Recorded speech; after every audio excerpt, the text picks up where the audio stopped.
Bueno, para cerrar la unidad, el último seminario de unidad es sobre historia clínica orientada al problema y la definición de problemas de salud. Los objetivos de esta clase, este seminario cortito, es definir qué es un problema de salud, describir la historia clínica tradicional, describir la historia clínica orientada al problema y los beneficios que tiene sobre la tradicional, identificar las partes de la CHECOP, describir cómo es una nota de evolución suave. Bien, vamos a empezar por lo primero que es definir qué es un problema. Primero, ¿por qué trabajamos con problemas de salud? El tema es que nosotros en general no llegamos a un diagnóstico o a una entidad nosológica.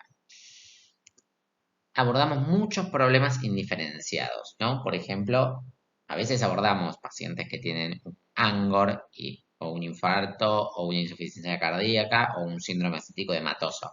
Pero también muchas veces abordamos pacientes que tienen analfabetismo, problemas socioeconómicos, violencia de género, lumbalgia aguda inespecífica, dispepsia, ¿no? Que no son entidades nosológicas duras. Entonces es más correcto el término problema de salud. Eso nos da flexibilidad y nos permite abordarlos y trabajar con ellos. ¿Cómo definimos un problema de salud entonces? Como todo aquello que requiere o puede requerir en algún momento una acción por parte del médico o del paciente. Esta definición es muy práctica, no es una definición, o sea, por ejemplo, para poner un ejemplo, eh, encuentro periódico de salud es algo que ustedes van a encontrar en muchas de nuestras evoluciones como problema de salud. ¿Por qué es un problema de salud para nosotros el encuentro periódico de salud? Porque en realidad es un conjunto de prácticas que siempre que viene el paciente nosotros podemos hacer para prevenir enfermedades, como por ejemplo la alimentación saludable, el ejercicio, las vacunas, todas esas cosas que hacemos, algunos screenings según la edad en la que está el paciente, todo eso nosotros lo metemos en un bloque que le decimos encuentro periódico de salud. ¿Es un problema la prevención del paciente? Y depende cómo lo miremos. Si nosotros definimos problema como algo que requiere o hace que nosotros tomemos una conducta, sí, porque nosotros cuando viene un paciente vamos a tomar un montón de conductas preventivas. Vamos a medirle la presión, vamos a indicarle su dieta y otras cosas. Entonces, eso pasa a ser un problema de salud. No porque esté enfermo, sino porque nosotros estamos tomando conducta y así definimos problema. Incluye además una situación o estado cuya presencia modifica el manejo de otros problemas. Por ejemplo, desempleo o alfabetismo. Nosotros muchas veces, justo sobre desempleo y alfabetismo hacemos cosas, pero por ejemplo, sobre antecedente personal de colicistectomía, no vamos a hacer nada, es un antecedente. Pero eso nos va a modificar la vez que venga el paciente con un dolor abdominal, nuestro abordaje. Entonces eso lo consignamos como un problema. No porque hagamos algo con ese problema, sino porque modifica lo que hacemos con otros problemas. Alergia a la penicilina. No vamos a hacer nada con su alergia a la penicilina. Pero cuando venga con una faringitis, no le voy a dar penicilina porque tiene esto. ¿Sí? O sea que es algo que modifica mi conducta en otros aspectos. Como problema no se puede, prohibido colocar términos confusos, vagos o poco diferenciados. Por ejemplo, viene un paciente y me dice, siento que la cabeza me vuela, yo no puedo poner como problema de salud, siento que la cabeza me vuela. Porque no queda claro qué voy a hacer con eso. Tengo que avanzar en la anamnesis, en el examen físico, y le pondré mareos, que es un término definido médico, ¿no? Eh, no puedo ponerle tampoco sospecha de alguna cosa. Por ejemplo, no puedo poner sospecha de hipotiroidismo. Puedo poner lo que trae el paciente. Piel seca, constipación, cansancio. Y en una segunda instancia, cuando el paciente traiga su resultado de TSH, quizás puedo modificar ese problema y pasarlo a hipotiroidismo. Eso es que la definición del problema es dinámico. El paciente viene por dolor abdominal, bueno, finalmente descubro que era una apendicitis, lo paso a llamar apendicitis a ese problema de salud. Pero había arrancado como dolor abdominal. Es más flexible, no dejo de hablar de lo mismo, lo hablo con seguridad, no me adelanto a hacer diagnósticos porque podrían ser erróneos, ¿no? Entonces permite que siempre vaya orientado tras el problema que tiene el paciente. Bien, ejemplos de problemas.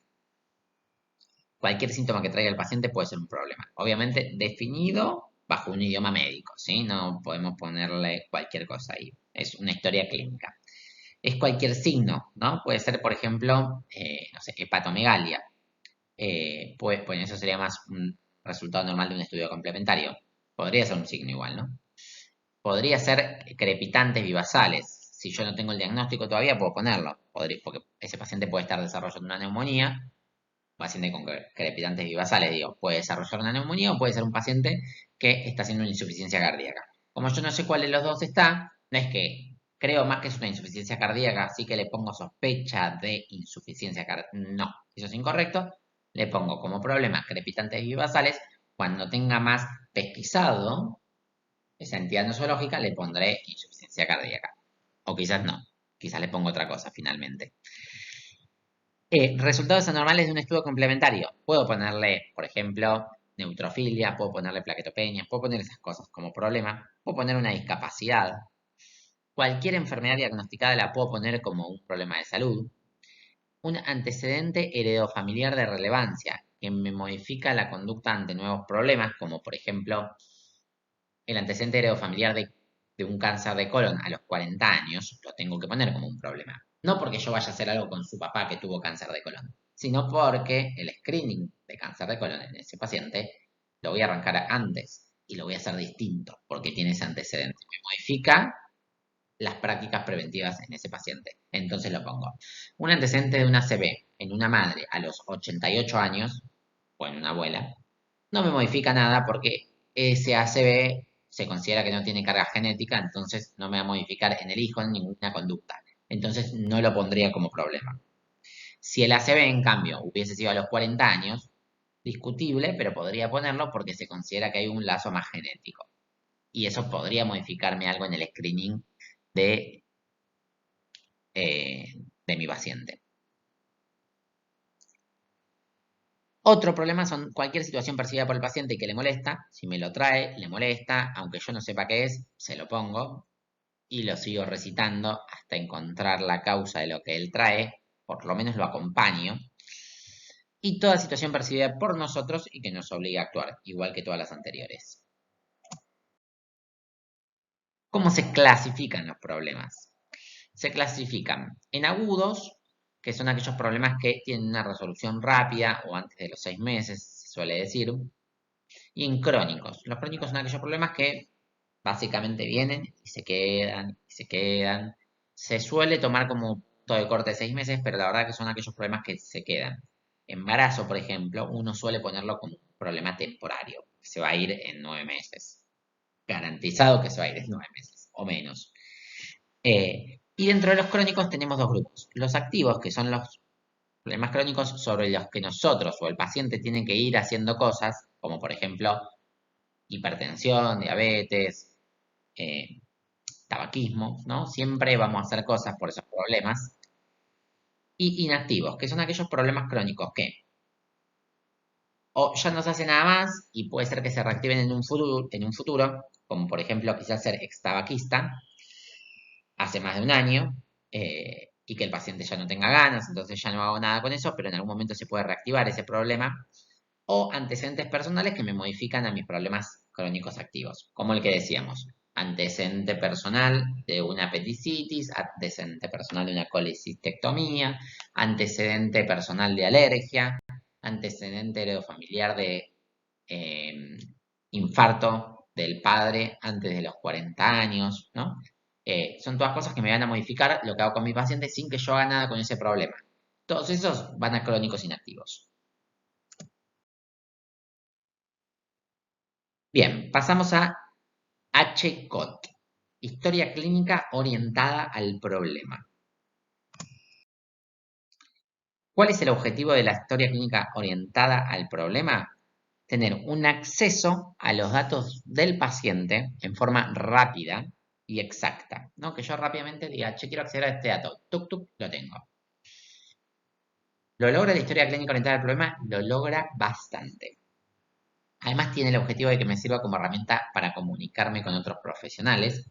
Hoy en día Capital tiene una historia clínica electrónica, entonces yo desde mi consultorio en el Álvarez veo lo que el cardiólogo en el Argerich sin problema. Entonces, esa también es una función de la historia clínica, en este caso, conectar varios profesionales. Además, sirve para investigar, para tener un respaldo legal y para poder mejorar la calidad de atención. Yo agarro el problema, por ejemplo, de dispepsia o lumbalgia, por ejemplo, y puedo ver todo lo que hice con ese problema. Entonces, rápidamente puedo evaluar la calidad de atención o de seguimiento de algún problema en salud. ¿Sí?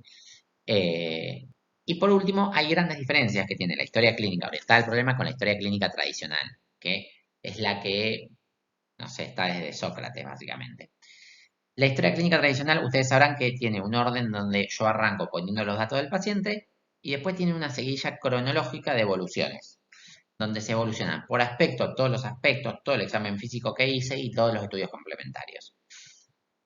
Y los pacientes viejos tienen historias clínicas cada vez más grandes, que se van archivando, que nadie va a leer jamás, que se vuelven a pedir estudios complementarios, que ya se pidieron porque nadie sabe si se pidieron o no, porque quedan mezcladas en el medio de un libro enorme. Entonces eso hace que sea engorrosa y no sirva. Y menos pueda servir una historia clínica de esas características para un médico general que tiene que abordar múltiples problemas de salud con diferentes aspectos a través de toda la vida de un paciente. Aparte, la historia clínica esta, la tradicional, no permite mucho poner prácticas preventivas porque no está escrita para eso. Está esto del enfoque diagnóstico y distintas cosas, pero no las prácticas preventivas como tales. No se les puede dar importancia a las prácticas preventivas. Y todo esto, la historia clínica orientada al problema, está medio preparada para permitírmelo. Em, Bien, ¿cuáles son las partes? ¿Cómo se organiza entonces la historia clínica? Tiene orientada al problema. Tiene una primera página con la lista de problemas del paciente. Eso es central porque a mí me permite ver qué problemas tuvo, qué problemas tiene el paciente. Los resueltos los puedo incluso sacar si quiero. Y cómo evolucionaron en el tiempo esos pacientes, los problemas de esos pacientes. Me acuerdo una vez una historia que decía algo como salud sexual y reproductiva como problema, ¿no? Paciente no decide método anticonceptivo como problema que se transforma en otro problema. Y después otro problema que decía embarazo, ¿no? Entonces como que se veía la seguilla cronológica del problema de salud eh, muy clara. No viene al caso, pero a lo que voy es que realmente tener en la primera hoja los problemas crónicos, los activos, los problemas crónicos inactivos y los problemas que tiene agudos y temporarios actuales el paciente, y también si quiero los resueltos de antes, me da un panorama enorme de dónde está parado ese paciente. ¿Sí? Eso es central. Además, en esa lista de problemas se encuentra codificada la fecha en la cual se empezó a abordar ese problema. Entonces puedo ir rápidamente a la evolución que corresponde a ese problema. Tiene una base de datos definida después de esta lista de problemas que es información predeterminada que busco concentrar al principio de la historia para que no se me vaya perdiendo por ahí. No importa si yo esta información la recolecté el primer o el día del medio o el último día que vi al paciente, esa información que está predeterminada está toda juntita adelante. Como por ejemplo antecedentes personales, heredos familiares, alergias. Tuve que cortar un segundito porque me tocaron el timbre y me perdí. No sé dónde estaba. Pero bueno, nada. Después en la base de datos definida está todo este conjunto de información que uno quiere que esté agrupado al principio de la historia clínica para poder verlo cuando quiera. Incluye, además de los antecedentes personales y heredos familiares, la medicación que toma el paciente, las vacunas que tiene el paciente, cosa de que uno puede acceder fácilmente a ver qué vacunas tiene, y el peso y talla, obviamente, peso y talla pues está ahí también, pero puede estar más adelante, eso lo puede cambiar el equipo que decide, la talla está buena que esté ahí, el peso como varía en el tiempo no es necesario, y el familigrama, ¿sí? El familigrama que ahora lo vamos a ver un poquito más en profundidad, pero es central que esté también ahí adelante. Y después vienen de forma cronológica, ahí sí, las notas de evolución, pero que están ordenadas con títulos que nos permite ubicarlas por los problemas de salud al cual en el problema de salud que fue abordado en cada nota de evolución, ¿no? Entonces podemos después acceder a la nota de evolución según el problema de salud que queramos también. Ahora que es electrónica, no puede tildar el problema de salud que quiere y le aparecen las evoluciones que están relacionadas con ese problema de salud cronológicamente, pero solo las que tienen ese problema de salud. No se elimina evoluciones que no tengan que ver con lo que estamos abordando. Y a la vez, cada nota de evolución tiene una suborden interno que también permite como que uno pueda nadar rápido entre distintas evoluciones de un mismo problema de salud.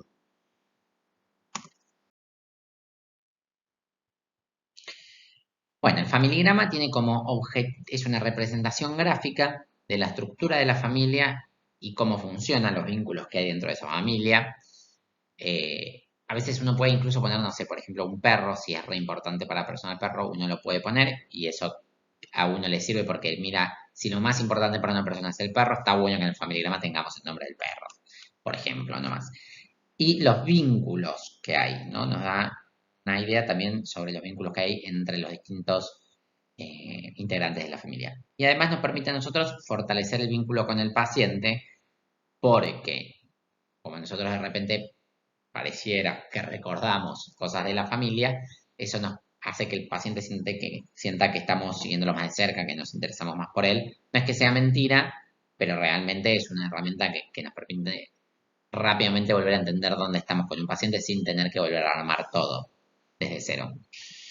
Eh, y acá puse algo que en general muchas veces los estudiantes se olvidan, por eso lo puse, y para nosotros es importante, que es poner la fecha en la que se hizo el familigrama. Uno hace el familigrama y lo fecha, porque va modificándose. Entonces está bueno cuando uno ve un familigrama decir, bueno, quizás algo se modificó porque fue hace 10 años, o fue el año pasado, probablemente esté bastante igual. Entonces está bueno ponerle fecha al familigrama. Aparte de los familigramas, uno a veces le pone la edad de los pacientes, eso es correcto, habría que ponérselas. Y si yo no le puse fecha, no sé, o sea, eso se fue, se perdió, ¿no? Bien, estos son símbolos distintos que uno usa para representar un familigrama. Fíjense, los varones siempre fuimos más cuadrados que las mujeres. Eh, si estos dos, uno en general los une, como se ve acá abajo, ¿no? Entonces ahí se casó un varón con una mujer en 1956, se comieron el 6 en este ejemplo. Si de acá surgieron hijos, desde esta línea horizontal uno saca rayitas hacia abajo, que irían los hijos como se ve acá, ¿sí? Si falleció, se lo tacha, esto quedó inconcluso, pero se lo tacha entero. Esta mujer falleció a los 56 años en 1992, por ejemplo. Y así uno va armando la familia, ¿no? La idea es que por lo menos tengamos una generación para arriba y una para abajo del paciente que estamos abordando. Si salen dos rayitas juntas, uno supone que son gemelos, ¿sí? Esto, por ejemplo, es la unión que tienen las personas, es esta línea inferior, ¿no? Entonces yo acá sé que tiene está unida con esta mujer, todavía está casado, digamos, y tiene un vínculo, esta mujer tiene un amante, digamos, que es este hombre, está unido a este hombre, pero sin casarse. Y por arriba se ponen problemas vinculares o temas vinculares. Por ejemplo, en este caso es un vínculo conflictivo. Es como un trueno que une a dos personas del familigrama. Puedo hacerlos cruzando lo que quiera, digamos. Van por fuera de la estructura y uno o dos personas con estos vínculos. Puedo poner este vínculo entre dos personas. Por ejemplo, hacer una rayita así, dos rayitas y unirlo. Que eso sería, por ejemplo, si están, no se hablan, muy distanciados, ¿no? Si están muy pegados, puedo usar el vínculo relación estrecha. Si están lejanos y se hablan un poco, puedo poner relación distante, ¿no? Entonces así voy alternando distintos eh, herramientas del familigrama que me van a hablar sobre cómo están los vínculos entre los integrantes que estoy dibujando, ¿no? Acá, fíjense que este se divorció en 1978. Miren, un punto ahí, eh, perdón, acá, tic, el coso así, aborto provocado, aborto espontáneo, ¿no? Mujer embarazada, le hago el triángulo, ¿sí? O sea, es como un hijito que le cae, pero es un triángulo porque todavía no sé qué van a hacer de ahí. Varón adoptado, es como un hijo, pero con puntitos, ¿no? Eh, y bueno, básicamente esos son los símbolos que usamos en el familigrama. Esto lo vamos a ir viendo todos los encuentros. Y finalmente, las notas de evolución de nuestra historia clínica orientada al problema, que yo les dije que tenía un orden. Este es el orden, el SOAP. Nosotros siempre evolucionamos así, ponemos la S y después escribimos lo que va en la S. Ponemos la O y después escribimos todo lo que queremos meter en la O. La A y lo que va en la I, la P y lo que va en la P. Si ustedes entran a la historia clínica de nuestra residencia, todas vienen con este motivo, SOAP. cada nota de evolución arranca con lo subjetivo, que es la información que nos da el paciente. Obviamente es subjetiva, pero la ponemos con palabras clínicas. No ponemos me late rápido el corazón, ponemos palpitaciones, ¿no? Y lo escribimos lo más que podemos.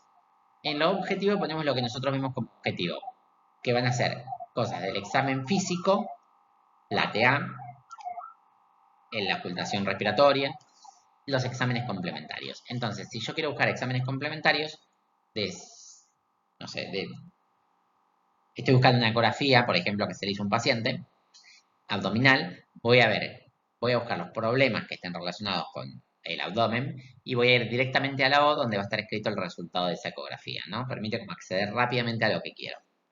Y finalmente pongo la A, que es la apreciación diagnóstica, que podría ser en este caso, por ejemplo, dolor abdominal, que decía yo. Podría ser hipotiroidismo, si lo sigo por hipotiroidismo a este paciente. Y en la P, el plan a seguir, ¿no? Acá pongo qué pauté con el paciente, qué le dije que haga, qué estoy planeando yo decirle en un mes, qué otro estudio complementario le quiero pedir. En general nosotros ponemos, se dan pautas de alarma, se le explica la enfermedad, se le solicita el laboratorio, se le explica cómo tomar la medicación, ¿no? Es el plan, es lo que nosotros hacemos con la situación. Y bueno, cerrando, las conclusiones de este pequeño encuentro es, la definición de problemas de salud tienen que saberla, ¿sí? Tienen que saber que es un problema de salud, que es toda situación que haga que yo o el paciente tomemos una conducta. Y tienen que saber clasificarlo en crónicos agudos, en crónicos, perdón, en agudos, en crónicos inactivos y en crónicos activos, ¿sí? Recuerden siempre y no se confundan, los crónicos inactivos casi siempre son problemas, en realidad yo no hago nada por ellos, sino que me modifican lo que yo hago por otros problemas, ¿sí? Acuérdense, eso que pasa mucho que uno se pierde, se olvida ese detalle. La historia clínica orientada al problema es un instrumento efectivo y práctico que usamos los médicos generalistas y de familia para dar respuesta y para buscar información sobre el paciente. Acuérdense que tiene tres partes, la lista de problemas, que es dinámica, la base de datos definida, nosotros definimos qué queremos poner en esa base de datos, y las notas de evolución. Cada nota de evolución se hace con un SOA, ¿no? Y por último, acuérdense que el familigrama nos da una mirada rápida de los antecedentes personales, de la red del paciente y nos permite mejorar el vínculo que tenemos nosotros con el paciente. Bueno, eso es todo, queridos. Les pido disculpas por el retraso en la entrega de esta clase.